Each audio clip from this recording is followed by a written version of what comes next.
நமோ நாராயணா நமோ ஓம் ஸ்ரீ வெங்கட நரசிம்மாயோ நமோ. Hi friends, welcome back to my channel. எல்லோரும் எப்படி இருக்கீங்க? கண்டிப்பாக நல்லா இருப்பீங்கன்னு நினைக்கிறேன். இந்த விளாக் பார்த்தீங்கன்னா நம்ம மார்கழி டே 1 அன்னைக்கு போட்ட கோலம் தான் இது. ரொம்ப சிம்பிளாக தான் போடுவேன், ஏன்னா எங்கள் வீட்டு வாசல் ரொம்ப சின்னதாக இருக்கும். அதனால் ரொம்ப சிம்பிளாக நான் போட்டிருக்கேன். ரொம்ப மங்களகரமான ஒரு விஷயம்னு பார்த்திங்கன்னா மார்கழி மாதத்தில் கோலம் போடுறது தான். ரொம்ப அழகழகாக கோலம் போட்டு வீட்டுக்கு வந்து நம்ம சுபிக்ஷமாக வச்சுக்கணும். ஸோ எப்பயும் போல் நான் காலையில் வந்து கோலம்லாம் போட்டுட்டு இது 2 நாளாக நான் எடுத்த விலாக தான் உங்கள் கூட ஷேர் பண்ணியிருக்கேன் ஃப்ரெண்ட்ஸ். நான் வியாழக்கிழமை வெள்ளிக்கிழமை என்ன பண்ணேன், அப்புறம் மார்கழி மாதம் நான் போட்ட எல்லா கோலத்தையுமே உங்களுக்காக போட்டிருக்கேன். இது மார்கழி 2வது நாள் நான் போட்ட கோலம். வீட்லேயே கலர் பவுடர் எல்லாமே ரெடி பண்ணி நான் போட்டேன். நான் ரொம்ப சிம்பிளாக சின்ன கோலம் தான் போடுவேன். நம்ம வாசலும் ரொம்ப குட்டியாக இருக்கும், அது இல்லாமல் பெரிய வாசல் சின்னதாக இருக்கிறதுனால நான் வந்து குட்டியாக கோலம் போட்டுக்குவேன். இது எல்லாமே நம்ம கலர் பவுடர் வீட்டில் ரெடி பண்ணோம். லாஸ்ட் வீடியோவில் நான் உங்களுக்கு காமிச்சிருந்தேன். அதுக்கப்புறம் வந்து கலர் பவுடர் வந்துடுச்சு, நான் வாங்கிட்டேன். அதையும் நான் உங்களுக்கு காட்டுறேன். ஸோ இது வந்து 3rd டே அன்றைக்கி நான் போட்ட கோலம் தான் இது. 3வது நாள் அன்றைக்கி நான் இந்த கோலம் தான் போட்டு வச்சுருந்தேன். ஸோ எப்போவுமே பார்த்திங்கன்னா நைட்டு ஒரு 10 மணிக்கு மேலே நான் இந்த கோலம்லாம் போட்டுட்டு கேட்டெல்லாம் லாக் பண்ணிட்டு படுத்துருவோம். ஏன்னா வண்டியெல்லாம் மேலே ஏற்றுனதுக்கப்புறம் கோலம் போட முடியாது. இது வந்து டே 4th அன்றைக்கி நான் போட்ட கோலம் இது. ஸோ எல்லா கோலமே பார்த்திங்களா இதெல்லாம் என்னுடைய, நான் சின்ன வயசுலேயே கோலம்லாம் சின்ன கோலம்லாம் அழகழகாக போடுவேன். ஸோ அதனால தான் பெரிய கோலம் போடணுன்னா நம்ம வாசல் நல்லா பெருசாக இருக்கணும். இதுக்கப்புறம் பார்த்திங்கன்னா ரோடு ஸ்டார்ட் ஆகிடும். ஸோ ரோட்டில் போட்டால் வண்டிலாம் போகும், கோலம் அலைஞ்சிரும். அதனால் சிம்பிளாக நான் போட்டுருவேன். நைட்டே கோலம் ஏன் போடுறேன்னு பார்த்தீங்கன்னா ஒரு 10 மணிக்கு மேலே நான் வாசல் தெளித்து கோலம்லாம் போட்டுட்டு வந்து பசங்களை தூங்க வச்சுருவேன். காலையில் வந்து அந்த தேவர்கள் பித்ருக்கள்லாம் வர டைம் பிரம்ம முகூர்த்த நேரத்தில் நம்ம வீடு பார்க்க மங்களகரமாக இருக்கும். ஒன்று நம்ம காலையில் 3 மணிக்கெலாம் எழுந்து 4 மணிக்கெலாம் கோலம் போட்டு விளக்கேற்றி வச்சா ரொம்ப நல்லது. இங்கே ரொம்ப பனியாக இருக்கும். அந்த பனி டைம் நம்மளால் அந்த டைம் எழுந்து என்னால் செய்ய முடியாது. அதனால தான் நைட்டு ஒரு 10 மணிக்கு மேலே நான் வாசலில் கோலம் அழகாக போட்டுட்டு வந்துடுவேன். எப்போவுமே தேவர்கள் வர டைம் நம்ம வீடு மங்களகரமாக இருக்கும் பொழுது நமக்கு நல்ல ஆசீர்வாதம்லாம் கிடைக்கும் இல்லையா, அதுக்காக தான் காலையில் எழுந்து போடும்போதும் ரொம்ப நல்லது. ஆனால் பனியில் போட்டால் எனக்கு ஒத்துக்காது. அதனால தான் நான் நைட்டே வந்து போட்டுட்டு அதுக்கப்புறம் கேட் லாக் பண்ணிவிட்டு வந்துடுவேன். ஸோ அப்படி தான் வந்து என் குட்டி பசங்களை வச்சுன்னு வேறு நான் இந்த வேலைலாம் செய்யணுன்னா கொஞ்சம் பிளான் பண்ணி செய்வேன். இது வந்து மார்கழி 5வது நாள் அன்றைக்கி நான் போட்ட கோலம் இது. ஸோ இந்த கோலம்லாம் போட்டு முடிச்சுட்டு வந்து அடுத்து வந்து வியாழக்கிழமைக்கு என்னெல்லாம் ப்ரிப்பரேஷன் பண்ணலாம் அப்படின்னு சொல்லி எல்லா ப்ரிப்பரேஷனும் பண்ணிட்டு இருந்தேன். இந்த கோலத்தை பார்க்கும்போதே நம்ம வீடு எவ்வளோ மங்களகரமாக இருக்குன்றத மற்றவங்களுக்கு அதுவே உணர்த்திடும். ஸோ எப்போவுமே வீட்டையும் சுத்தமாக வச்சுக்கணும், வாசலையும் சுத்தமாக வச்சுக்கணும். வெளியே இருந்து தான் மகாலட்சுமி நம்ம வீட்டுக்குள்ளே வரணும். ஸோ வெளியே எந்த அளவுக்கு சுத்தபத்தமாக வச்சுக்கிறோமோ, ஒரு வீட்டோட வெளியவே இவ்வளோ சுத்தமாக இருக்குன்னா வீட்டு உள்ளே இவ்வளோ சுத்தமாக வச்சுப்பாங்க அப்படின்னு சொல்லிட்டு கண்டிப்பாக வந்து காலையில் மறுநாள் காலையில் எழுந்ததுமே வெள்ளிக்கிழமை சாமி பாட்டு போடலான்னு போட்டேன். ஆனால் வந்து அப்போ பார்த்திங்கன்னா இதில் லைவாக பார்த்திங்கன்னா சாமிக்கு அபிஷேகம் போயிட்டு இருந்தது. சரி ஓகேன்னு சொல்லிட்டு இந்த அபிஷேகத்தை வச்சு பார்க்கலாமேன்னு கொஞ்சம் நேரம் அதை வச்சுட்டு அதுக்கப்புறம் வந்து நம்ம எப்பயும் போல் ஃபஸ்ட்டு நான் வந்து துளசி மாட பூஜைலாம் பண்ணுவேன்னு உங்களுக்கு தெரியும். இது வந்து நான் வியாழக்கிழமை எடுத்த விலாக் தான். இந்த நான் சொன்னேன் இல்லையா, இந்த காவி பொடி வீட்லேயே நான் ரெடி பண்ணி வச்சுருக்கேன். நெக்ஸ்ட் டைம் நான் கோலம் போடும்போது நான் உங்களுக்கு காட்டுறேன். இது ஒரு 1 மந்த்துக்கு நான் ஸ்டோர் பண்ணி வச்சுருக்கேன். அதுக்கப்புறம் கலர் பவுடர் எல்லாமே வந்துடுச்சு.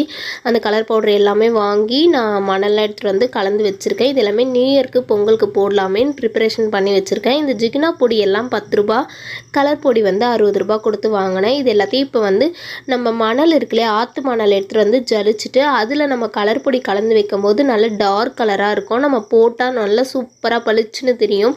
அதுக்காக தான் இந்த வேலையெல்லாம் நான் ரெடி பண்ணிருக்கேன். இது எல்லாமே நான் வியாழக்கிழமை அன்றைக்கி தான் செஞ்சிட்ருக்கேன் ஃப்ரெண்ட்ஸ். இதெல்லாம் ஜலிச்சு இந்த மணலில் எல்லா கலரையும் நான் ப்ரிப்பேர் பண்ணிவிட்டு நான் வீடியோ ஷூட் பண்ணிட்டு இருந்தேன். அப்போ என் பையன் தான் என் கூடவே இருந்தான். இவங்களுக்கு ஸ்கூல் லீவ் விட்டுட்டாங்க. ஸோ இவங்களை வச்சுன்னு நான் சமாளிக்கிறதே ரொம்ப கஷ்டம். அவன் என் கூட இருந்து நான் இந்த வீடியோலாம் எடுக்கிறத பார்த்துட்டு என்னென்ன கலர்லாம் இருக்குது, எப்படிலாம் பண்ணணும்னு அவர் வந்து வீடியோவில் வந்து எக்ஸ்பிளைன் பண்ணுறாரா. நான் அதை உங்களுக்காக போட்டிருக்கேன். அவன் எவ்வளோ அழகாக வீடியோவில் பேசுகிறான்றதை பாருங்கள். அவன் எனக்கு ஹெல்ப் பண்ணிட்டு இருந்தான். நான் ஜலிச்சுட்டு மண்ணெல்லாம் கொடுத்தேன். அதெல்லாம் எடுத்துகிட்டு போய் கொட்டுடா அப்படின்னு சொன்னேன். அவன் வெளியே எடுத்துகிட்டு போய் எல்லாத்தையும் கொட்டிட்டு வந்து எனக்கு ஹெல்ப் பண்ணிட்டு இருந்தான்.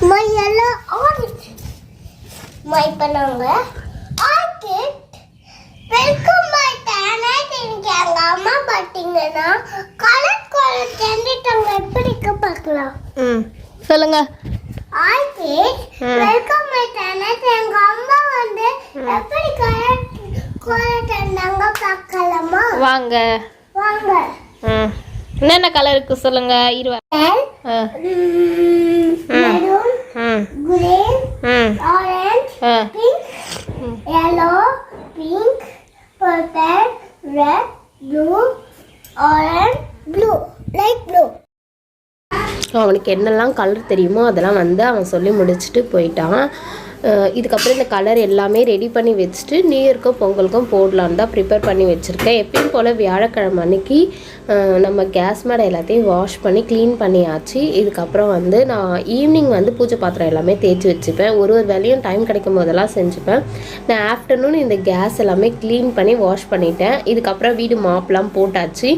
பூஜை பாத்திரம் மட்டும் நான் நைட்டு வந்து ஷாப்புக்கு போயிட்டு வந்து தான் தேய்ப்பேன். பூஜை ரூம் எல்லாம் க்ளீன் பண்ணிவிட்டு பூஜை பாத்திரம் எல்லாத்தையும் எடுத்து வாஷ் பண்ணிவிட்டு ஸோ இந்த மாதிரி விளக்கு அதுக்கப்புறம் அம்மன் சிலைலாம் இருக்கு இல்லையா விக்கிரகங்கள்லாம் நைட்டே எல்லாத்தையும் வாஷ் பண்ணிவிடுவேன்.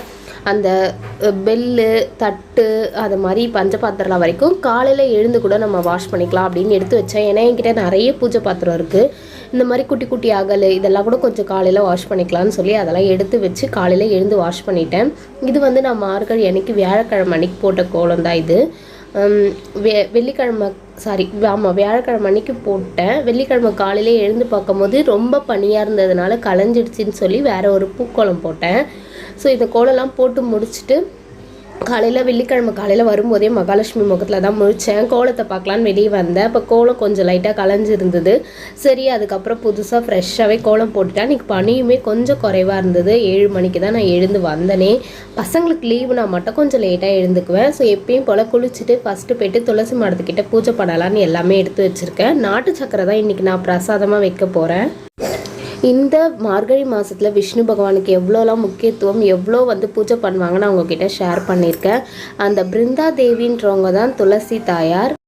துளசியோட சாபத்தால் தான் விஷ்ணு பகவானே அந்த சாலக்கிராம கல்லாம் மாறி போனார் அப்படின்னு ஒரு ஐதீகம் இருக்குது. அந்த சாலக்கிராம கல் வந்து பாவங்களை போக்கக்கூடியது. நம்ம வீட்டில் அந்த சாலக்கிராம கல் வச்சு நம்ம வழங்கும்போது நம்ம யாரை நினச்சி வணங்குறோமோ அவங்களே நமக்கு வந்து அந்த பிரதிபலன் அந்த கல்லை நம்ம யாராக நினச்சி வணங்குறோமோ அவங்களாவே நமக்கு காட்சி தருவாங்க. நம்ம பாவம் எல்லாம் போகும் அப்படின்னு சொல்கிறாங்க.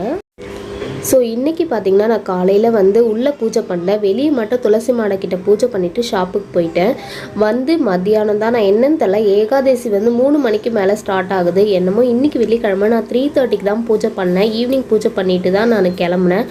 ஸோ 3:30க்கு விளக்கெல்லாம் ஏற்றிட்டேன். இந்த வேலை எல்லாமே நான் மதியம் 1 மணிக்கு மேலே சாப்பிட்டு உட்காந்து செஞ்சிட்ருக்கேன். பொறுமையாக செய்யணும் அழகாக செய்யணுன்றதுக்காக நான் பொறுமையாக எல்லாத்துக்கும் பொட்டுலாம் வச்சு அலங்காரம் பண்ணிகிட்ருக்கேன். நமக்கு நடக்கிற ஒரு பிரச்சனைக்கும் நம்ம மட்டும்தான் காரணம், வேறு யாருமே காரணம் கிடையாது. நமக்கு ஒரு பிரச்சனை வரும்போது நமக்கு உதவியாக இருக்கணும் அப்படின்னு நம்ம நினைக்கிறோன்னா அது கடவுளால் மட்டும்தான் முடியும். கண்டிப்பாக நான் பண்ணுற ப்ரேயர் எனக்கு ரொம்ப ஹெல்ப்ஃபுல்லாக இருக்குது. எனக்கு ஒரு பிரச்சனைனா நான் போய் என் கடவுள்கிட்ட மட்டும்தான் சொல்ல முடியும். அதனால தான் நான் இந்த ப்ரேயரை நம்பி கண்டிப்பாக பண்ணுறேன். நான் வாழ்க்கையில் நம்ம வெற்றி அடையணும், நமக்கு வந்து எந்த நோய் நொடியும் இருக்கக்கூடாது, குழந்தைங்கள வந்து நல்லபடியாக போயிட்டு வரணும், நல்லா படிக்கணும், எல்லாத்துக்குமே பார்த்திங்கன்னா நம்ம ப்ரே பண்ணிக்கிறது தான் நல்லது.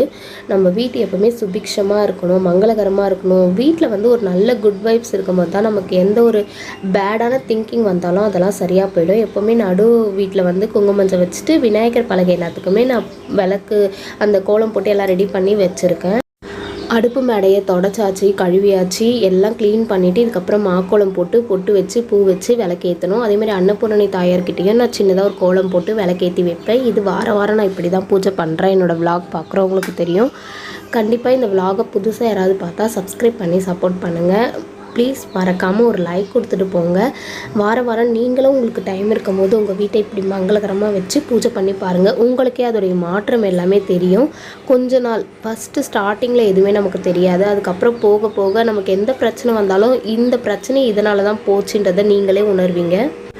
உள்ள எல்லா ப்ரிப்பரேஷனும் நான் செஞ்சு முடிச்சிட்டேன். எல்லா இடத்துலையும் விளக்கில் வச்சு பூ போட்டு எல்லா வேலையும் செஞ்சுட்டு இருந்தேன். நான் அரளிப்பூவும் செம்பருத்தி பூ வெளியே இருந்து எடுத்துகிட்டு வந்து தான் போட்டிருக்கேன். அதாவது வெளியே பூக்கொலையா அந்த பூக்கள் தான் போட்டிருக்கேன். இப்போ நிலவாசலில் போயிட்டு உருளியில் அலங்காரம் பண்ணி வச்சு மஞ்சள் குங்குமம் வச்சு கோலம் போட்டு எல்லாமே அலங்காரம் பண்ணிடலாம்னு சொல்லிட்டு எல்லாத்தையும் ரெடி பண்ணிட்டேன். இதுக்கப்புறமா தான் விளக்குலாம் ஏற்றணும்.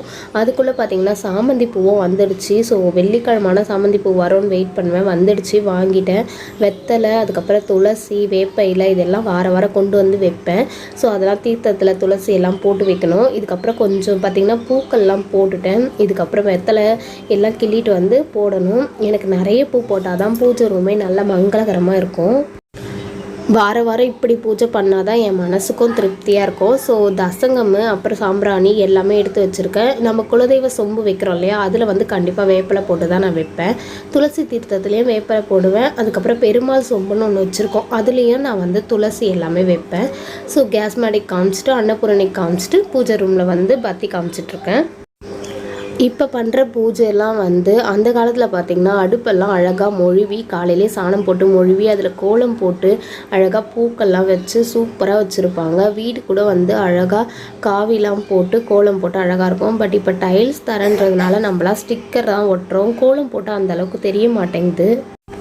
என்கிட்ட பார்த்திங்கன்னா நான் எப்போவுமே வந்து மேலே வந்து 3 விளக்கு ஏற்றி வைப்பேன். காமாட்சி விளக்கு, 2 அகல் விளக்கு, எங்கள் குலதெய்வத்துக்காக ஒரே ஒரு விளக்கு தனியாக ஏற்றி வைப்பேன். அது இல்லாமல் அன்னபூரணி தாயார்கிட்ட ஒரு விளக்கும் நம்மளுடைய அடுப்பு மேடையில் ஒரு விளக்கும் ஏற்றி வைப்பேன். அப்படி நீங்கள் அடுப்பு மேடையில் விளக்கேற்றி வைக்கும் போது சிலிண்டரை ஆஃப் பண்ணி வச்சுட்டு ஏற்றி வைங்க. நான் எப்போவுமே இப்படி தான் பண்ணுவேன், அதை உங்களுக்கு சொன்னேன். ஸோ விநாயகர்கிட்ட எல்லாம் கற்பூரம் காமிச்சு வீடு ஃபுல்லாக கற்பூரம் காமிச்சு சாம்பிராணி எல்லாமே வீடு ஃபுல்லாக காமிச்சு சாமி கும்பிட்டுட்டு அதுக்கப்புறம் தான் நான் ஷாப்புக்கு போக போகிறேன்.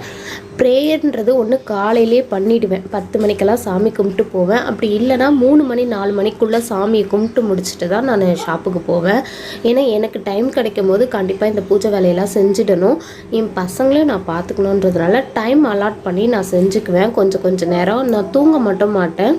தூங்காமல் சாமியெல்லாம் கும்பிட்டு முடிச்சுட்டு அதுக்கப்புறம் எனக்கு வேலை சரியாக இருக்கும். ஸோ தூங்கி எழுந்து சாமி கும்பிடக்கூடாது, அது தப்பு. அதனால் நான் தூங்கவே மாட்டேன். சாமியெல்லாம் கும்பிட்டு முடிச்சுட்டு நைட்டு தான் நான் தூங்கவே போவேன். அந்த வெள்ளிக்கிழமை மட்டும் அப்படி தான் எப்போவுமே நடக்கும். வீட்டில் யாராவது தூங்கிட்டு இருந்தாலுமே நான் விளக்கேற்ற மாட்டேன். என் பசங்க எழுந்துக்கிற வரைக்கும் எல்லா ப்ரிப்பரேஷனும் பண்ணிவிட்டு அவங்க 2 பேரையும் எழுப்பி மூஞ்செல்லாம் கழுவிட்டு சாமி கும்பிட கூப்பிட்டேன். 2 பேரும் வந்து சாமிலாம் கும்பிட்டாங்க. என் பாப்பா வந்து கனகதாரா சோஸ்திரம் பார்த்திங்கன்னா அவ்வளோ சூப்பராக பாடுவாள். நான் டிவியில் போட்டு விட்டேன்னா அவளே அதை பார்த்து பாடிட்டுருப்பா. ஐயப்பன் பாட்டு எல்லாமே பாடுவாள். ஒரு நாள் அவள் ஸ்லோகம் சொல்கிறத உங்களுக்கு நான் வீடியோ எடுத்து காட்டுறேன். அந்தளவுக்கு அவளுக்கு வந்து அந்த பக்தின்றதும் அந்த சாமியை ரொம்ப பிடிக்கும். இப்போ பார்த்திங்கன்னா நம்மளுடைய கிச்சன் எப்படி இருக்கணும்னா பூஜை ரூமை விட கிச்சன் தான் சுத்தபத்தமாக அழகாக நீட்டாக இருக்கணும். நான் அந்த ஜாடிலாம் இருக்கு இல்லையா, அதுக்கு ஒரு பூ வச்சுருக்கேன், எல்லாம் உப்பு ஜாடி. ஸோ இப்படி தான் எப்போவுமே வாரம் என்னோடய பூஜை ரூமும் என்னோடய சமையல் கட்டும் இப்படி தான் இருக்கும். நான் பிஃபோர் மேரேஜ் நிறைய கோயிலுக்கெலாம் போவேன், சாமி கும்பிடுவேன். ஆஃபீஸ்க்கு போகிறதுக்கு முன்னாடி கோயிலுக்கு போயிட்டு தான் ஆஃபீஸ்க்கு போவேன். நான் என்னமோ கோயிலுக்கு போயிட்டா வீட்டுக்கு தான் போகணுன்னு சொல்லுவாங்க. ஆனால் நான் கோயிலுக்கு போயிட்டு நேராக என்ன பண்ணுறது, ஆஃபீஸ்க்கு தான் நாங்கள் போவோம். அந்த புண்ணியம் எல்லாம் அங்கேயே சேரும் அப்படின்னு சொல்லுவாங்க. ஆஃப்டர் மேரேஜ் வந்து கோவில் பக்கத்தில் இல்லை, கோவிலுக்கு போகிறதுக்கான சூழ்நிலையும் இல்லை, வண்டியில் தான் போகணும், யாராவது கூட்டிகிட்டு போகணும், என்னால் போக முடியலன்னு வீட்டிலேயே கோயிலாக்கி நான் சாமி கும்பிட்டுக்கிறேன். இந்த vlog உங்களுக்கு பிடிச்சிருந்தா எனக்கு ஒரு லைக் கொடுங்க, சப்ஸ்கிரைப் பண்ணி சப்போர்ட் பண்ணுங்கள். பாய், தேங்க்யூ.